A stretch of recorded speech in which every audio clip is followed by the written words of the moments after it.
Assalamualaikum warahmatullahi wabarakatuh. Perkenalkan, kami dari kelompok 3 yang beranggotakan Arfika Danis Laili dengan NIMKA 1C021002, Lintangan Barwati dengan NIMKA 1C021006, Maili Alfinatun Safitri dengan NIMKA 1C021018, Ida Hanifa dengan NIMKA 1C021046, Rizky Widya Utami dengan NIMKA 1C021048, dan Ersa Anhar Amalia Utami dengan NIMKA 1C021082. Berikut adalah video dari kelompok kami. Lempeng tektonik. Lempeng tektonik adalah lapisan yang dingin dan kaku berada di atas lapisan astenosfer. Lapisan ini bersifat panas dan plastis. Lempeng-lempeng seolah-olah mengapung dan bergerak di atas lapisan astenosfer. Muka bumi seperti kepingan puzzle jika disatukan saling berhubungan dan bisa menyatu. Permukaan bumi yang awalnya satu benua tunggal disebut Pangea, sekarang terpisah disebabkan adanya pergerakan lantai samudra, sehingga benua-benua tersebut terpisah.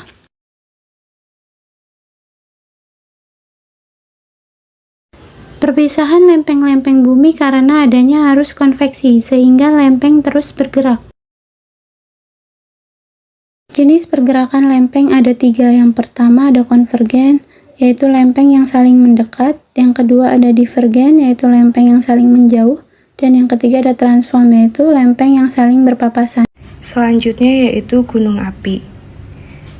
Erupsi gunung api adalah letusan gunung berapi yang diakibatkan naiknya magma yang terkandung di dalam kamar magma di bawah gunung berapi yang meletus dan keluar sebagai lahar atau lava. Selain dari aliran lava, kehancuran oleh gunung berapi disebabkan melalui berbagai cara seperti berikut. Awan panas adalah aliran material vulkanik panas yang terdiri atas batuan gelap, batuan ringan, dan lava yang gerakannya mendorong mengalir melalui lembah. Proses terjadinya gunung meletus yaitu diawali dengan adanya magma di dalam perut bumi atau inti bumi. Magma sendiri merupakan batuan cair yang berada di perut bumi. Magma dapat terbentuk akibat panasnya suhu di dalam bumi. Suhu panas yang ada di dalam bumi mampu melelehkan batuan penyusun lapisan bumi. Ketika batuan-batuan tersebut meleleh, maka dihasilkan gas dan yang kemudian bercampur dengan magma. Magma yang mengandung gas kemudian akan terdorong sedikit demi sedikit ke permukaan bumi karena memiliki massa yang lebih ringan daripada batuan padat yang ada di sekelilingnya. Selanjutnya adalah sistem hidrotermal. Endapan sulfida masif vulkanik terjadi sebagai hasil dari letusan gunung berapi bawah laut. Letusan ini terjadi di sepanjang celah atau pusat penyetaraan yang disebabkan oleh patahan lanjutan pada batuan yang membentuk dasar laut. Patahan lanjutan ini disebabkan oleh pusaran magmatisme pada inti luar cair yang memberikan tekanan yang sangat besar pada batuan tersebut yang menyusun kerak bumi menyebabkannya terpisah. Mari kita perbesar lebih dekat dengan kerak bumi yang terletak di bawah laut, tempat terjadinya pelipatan perluasan ini. Magma dari dalam bumi memanfaatkan sesar perluasan dan merembas ke dasar laut. Terkadang, secara tiba-tiba, masuknya magma ke dalam ruang-ruang di bawah permukaan menyebabkan siklus letusan besar-besaran berkembang di sepanjang patahan ini. Letusan inilah yang menciptakan endapan sulfida vulkanik yang sangat besar. Jenis pengendapan ini terjadi di lautan purba sejak permulaan waktu miliaran tahun yang lalu dan terus terbentuk hingga saat ini. Ketika letusan dahsyat ini terjadi, material abu vulkanik dan batuan yang terlontar ke dasar menciptakan tumpukan vulkanik. Tumpukan ini dapat mencapai puluhan kilometer dari pusat vulkanik. Material yang lebih kasar terletak paling dekat dengan gunung berapi, sedangkan material yang lebih halus hanyut lebih jauh.